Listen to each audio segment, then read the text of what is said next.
Hello friends, welcome to my YouTube channel. Friends, today I am discussing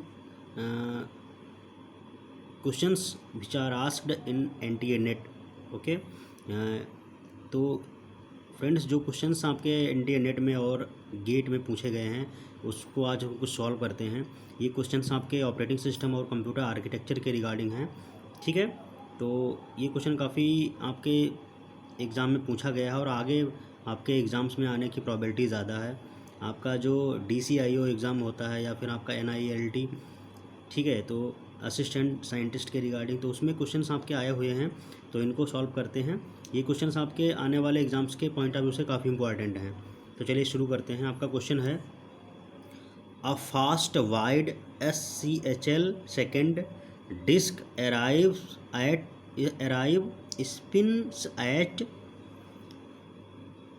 7200 RPM, ठीक है, resolution per minute, comma, has a sector size of 512 bytes and holds 160 sectors per track. Okay, estimate the sustained transfer rate of this drive. तो आपका question है कि एक fast wide SCHL second disk है जो spin कर रही है 7200 RPM की स्पीड से, और हैज़ अ सेक्टर साइज, और उसमें सेक्टर साइज है 512 बाइट का, ठीक है, और एक आपका जो 512 बाइट का और सेक्टर आपके जो हैं वो हैं 160 सेक्टर्स पर ट्रैक में, ठीक है। तो आपसे पूछा जा रहा है estimate the sustained transfer rate of the drive, ठीक है। तो इस डिस्क की जो ट्रांसफ़र रेट है वो क्या है, ठीक है। तो आइए इसका सलूशन देखते हैं, ठीक है। तो आपका हम जानते हैं कि in a rotation we read one complete track 160 sectors, ठीक है। एक रोटेशन में हम जानते हैं कि इसमें क्वेश्चन में दे रखा है एक रोटेशन में हम 160 सेक्टर्स को रीड कर ले रहे हैं, ठीक है, और 720 रोटेशंस 1 मिनट में हो रहा है, ठीक है। तो आपका जो एक रोटेशन है वो कंप्लीट रोटेशन 160 सेक्टर्स को रीड करता है, ठीक है, और आपके जो 7200 रोटेशंस हैं, 7200 रोटेशंस 1 मिनट में कंप्लीट किए जा रहे हैं। ओके, तो एक सेकंड में कितने रोटेशंस होंगे, तो ये पता करने के लिए देखिए हम 7200 को 60 से भाग कर देंगे, ठीक है। तो यहाँ पे आपका 120 रोटेशंस आएगा, ठीक है, 120 रोटेशंस, ठीक है, एक सेकंड में, ठीक है।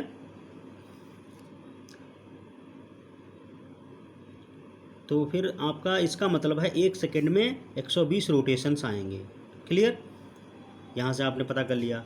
अब हम जानते हैं कि अब एक रोटेशन में कितना समय लगेगा, तो एक रोटेशन में 1/120 सेकंड लगेगा, ठीक है। जब एक सेकंड में 120 रोटेशंस होते हैं, ठीक है, तो एक रोटेशन कितना समय में हो जाएगा, 1/120 सेकंड। तो एक रोटेशन में हम जानते हैं कितने सेक्टर हैं, 160 सेक्टर्स हैं, ठीक है। तो इसका मतलब है 160 सेक्टर्स 1/120 सेकंड में एग्जीक्यूट हो जाएंगे, रीड कर लिए जाएंगे। ओके, तो आप देखिए एक सेकंड में कितने सेक्टर्स रीड किए जाएंगे, तो एक सेकंड में आप देख सकते हो 160 इंटू 120 इतने सेक्टर्स आपके रीड कर लिए जाएंगे, ठीक है, एक सेकंड के अंदर, ठीक है। ओके, अब आप देख सकते हो एक सेकंड में जो डेटा टोटल जो हो रहा है, कितना ट्रांसफ़र हो रहा है, तो 120 गुणे 160 इंटू 512, क्यों, क्योंकि एक सेक्टर में 512 बाइट डेटा स्टोर है। ओके, तो आप ये जब कैलकुलेट करोगे तो आपका एक सेकंड में निकल के आएगा 9600 kbps, ठीक है।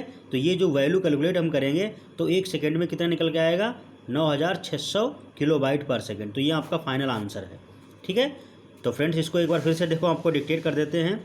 आपसे पूछा जा रहा था कि एक फास्ट वाइड SCHL डिस्क है जो मूव कर रही है 7200 RPM पे, ठीक है, 7200 रेजोल्यूशन पर मिनट में मूव हो रहा है, ठीक है, और उसमें जो सेक्टर हैं सेक्टर का साइज है वो 512 बाइट है और नंबर ऑफ सेक्टर हैं वो 160 हैं, ठीक है, एक ट्रैक में। अब आपसे ट्रांसफ़र डिस्क की डेटा ट्रांसफ़र रेट पूछ रहा है, तो हम जानते हैं कि एक पूरा रोटेशन कंप्लीट रीड करने में 160 सेक्टर्स यूज हो जाएंगे, ठीक है, ओके। और टोटल आपके रोटेशंस कितने हैं, 7200 रोटेशंस 1 मिनट में पूरा कर रहा है, ठीक है, ये भी दे रखा है। तो इसका मतलब है कि 1 सेकंड में कितना, एक मिनट में 7200 रोटेशंस 1 मिनट में पूरे हो रहे हैं, इसका मतलब 60 सेकंड में हो रहे हैं।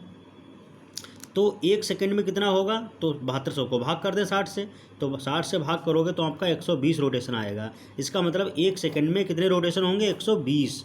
1 सेकंड में 120 रोटेशंस होंगे, ओके। तो एक रोटेशन कितने समय में होगा, तो 1/120 सेकंड में, ओके।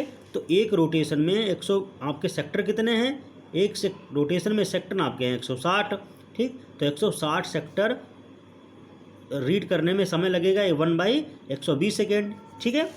तो इसका मतलब है 1 सेकेंड में डेटा कितना ट्रांसफ़र होगा, 120 × 160 सेक्टर, इतना ट्रांसफ़र हो जाएगा, ओके। तो इसका मतलब है 1 सेकेंड में जो आपका डेटा ट्रांसफ़र होगा इन टर्म्स ऑफ बाइट, तो 120 × 160 × 512, क्यों, क्योंकि एक सेक्टर 512 बाइट रखता है। तो आप ये वैल्यू कैलकुलेट करोगे तो आपकी आएगी 9600 किलोबाइट पर सेकेंड। तो यही आपका फाइनल आंसर है, ठीक है। तो स्टूडेंट्स ये क्वेश्चन आपको आप वीडियो में अच्छे से समझ लेना, उसके बाद वीडियो को पॉज डाउन करके फिर कॉपी पे आप नोट्स बना लेना, ठीक है। उसके बाद इसकी प्रैक्टिस करते रहना। इस प्रकार के जितने भी क्वेश्चंस हों आपके डिस्क शेड्यूलिंग, डिस्क ओरिएंटेड, तो उनकी प्रैक्टिस कर लेना। ये क्वेश्चन आपके कई बार एग्जाम में पूछे गए हैं और आगे आपके एग्जाम्स में आने की प्रॉबिलिटी बहुत ज़्यादा है, ठीक है। तो नेक्स्ट टाइम आपके क्वेश्चन आए तो आप बहुत ही फटाफट कम समय में इसको सॉल्व कर दीजिए अच्छे से, और ताकि आपके मार्क्स अच्छे से गेन हो जाएँ, ठीक है। तो आप अच्छे से इसको वॉच कर लीजिए। कोई प्रॉब्लम हो आप तो कमेंट सेक्शन में लिखिए। इस प्रकार के क्वेश्चंस की प्रैक्टिस कर लेना, ठीक है। तो आइए नेक्स्ट क्वेश्चन सॉल्व करते हैं। नेक्स्ट क्वेश्चन आपका दे रखा है design and analysis of algorithm means data structure के रिगार्डिंग। तो ये क्वेश्चन आपका गेट में पूछा गया है। Let Tn be defined by T1 = 10 and Tn + 1 = 2T + Tn for all integers n greater than equal to 1, which of the following represent the order of growth of Tn as a function of n। तो ये आपका question दे रखा था। इसमें आपका पूछ रहा कि इसका कौन सा सोल्यूशन निकल के आएगा। तो आइए देखते हैं सोल्यूशन इसका क्या है। तो function is given by, function मेरे को दे रखा है, आपको दे रखा फंक्शन है Tn + 1 = 2n + Tn, ठीक है। ये आपको फंक्शन का ग्रोथ दे रखा है Tn + 1 = 2n + Tn, ओके। तो इसी को अप्लाई करते हैं तो आपका आ जाएगा 2n + 2n - 1 + Tn - 1, ठीक है, क्योंकि यही इसी टर्म में बढ़ रहा है। तो आपको नेक्स्ट इसको एक्सपेंड करेंगे तो आपका आ जाएगा 2n + 2n - 1 + 2n - 2 + dash dash dash. तो इसमें आप देखिए 2n कॉमन ले लीजिए तो क्या आएगा n + 1, ठीक है।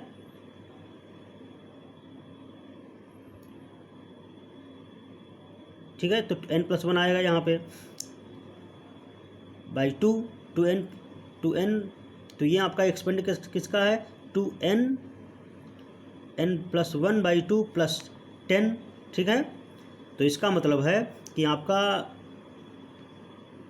2n² + n / 2, यहाँ पे अगर ब्रैकेट में मल्टीप्लाई करेंगे तो यही आएगा, ओके,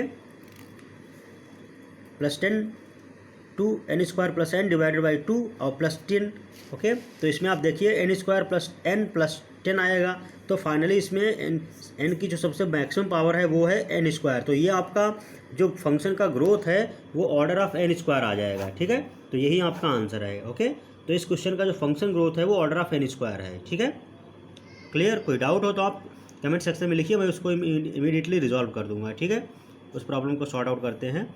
तो ये आपका फंक्शन इस प्रकार का ग्रोथ था, तो इसको हमने सॉल्व कर दिया, तो ये आपका फाइनल रिजल्ट आ जाएगा इस प्रकार से, ठीक है।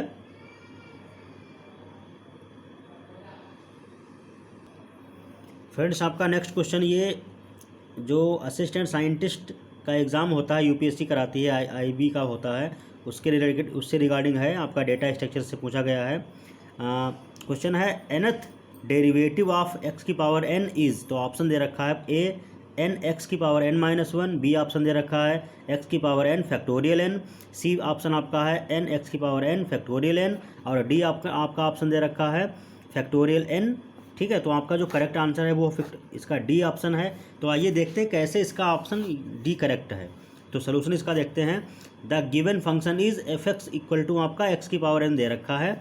तो मैंने क्या किया, इसको एक्स के सापेक्ष पहले डिफ्रेंशिएट किया है। ठीक है, तो आप जब डिफ्रेंशिएट करोगे तो इसका आपका एफ डैश एक्स निकल के आया, ये आया एन एक्स की power N minus one. Okay, उसके पास अगेन इसको हमने डिफ्रेंशिएट किया तो F double dash mean second derivative निकाल लिया, तो ये आपका आएगा एन एक्स माइनस वन की power X N into X minus one into x की पावर एन माइनस टू आ जाएगा। सिमिलरली एफ को अगेन हम इस फंक्शन को डिफ्रेंशिएट करेंगे एक्स के सापेक्ष, तो एफ ट्रिपल डैश एक्स आपका आ जाएगा n minus one into N minus two into x की power N minus three dash dash. इसी तरीके से आपका एफ की पावर एनथ, इसका एनथ डेरिवेटिव निकालेंगे तो एफ की power n x equal to आ जाएगा एन एक्स आपका आ जाएगा n into N minus one into N minus two into N minus three dash dash dash. तो ये आपका फाइनली ये क्या है, N into N minus one N minus two N minus three multiply में, तो ये सब आपका फैक्टोरियल एन की वैल्यू है। ठीक है, तो इसका मतलब है एफ की power n x equal to f n आ जाएगा, ये आपका फाइनल आंसर हो जाएगा। ठीक, तो इट मीन्स आपका जो nth डेरिवेटिव है वो फैक्टोरियल एन के बराबर होगा। ठीक है, तो हेंस प्रूव्ड आपका ये आंसर हो गया।